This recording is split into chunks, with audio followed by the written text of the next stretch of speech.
ಯನ್ನು ಪ್ರವೇಶಿಸಿದಾಗ ಈ ಪೊಂಗಲ್ ಮುಂತಾದ ಹೆಸರುಗಳಿಂದ ಕರೆಯಲಾಗುತ್ತದೆ. ಸಂಕ್ರಾಂತಿ ಹಬ್ಬವು ದನಗಳ ಹಬ್ಬವಾಗಿದೆ. ಉಳಿದೆಲ್ಲ ಹಬ್ಬಗಳಲ್ಲಿ ನಾವು ಹೊಸ ಬಟ್ಟೆಗಳನ್ನು ಧರಿಸಿ ಮೆರೆಯುವಂತೆ ಮನುಷ್ಯ ಸಂಕ್ರಾಂತಿಯಲ್ಲಿ ಜಾನುವಾರುಗಳ ಅಲಂಕಾರಕ್ಕೆ ನಿಲ್ಲುತ್ತಾನೆ.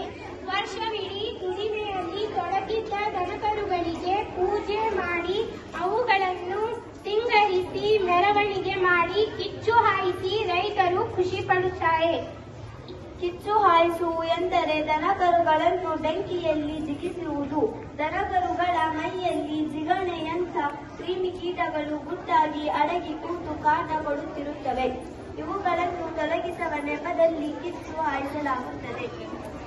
ಈ ವೇಳೆಯಲ್ಲಿ ಕೃಷಿ ಕೆಲಸವೂ ಅಷ್ಟಾಗಿ ಇರುವುದಿಲ್ಲ. ಸಂಕ್ರಾಂತಿಯದು ಎಳ್ಳು ಬೆಲ್ಲ ಕೊಬ್ಬರಿಯನ್ನು ಒಬ್ಬರಿಗೊಬ್ಬರು ಹಂಚಿ ಎಳ್ಳು ಬೆಲ್ಲ ತಿಂದು ಒಳ್ಳೆ ಮಾತಾಡಿ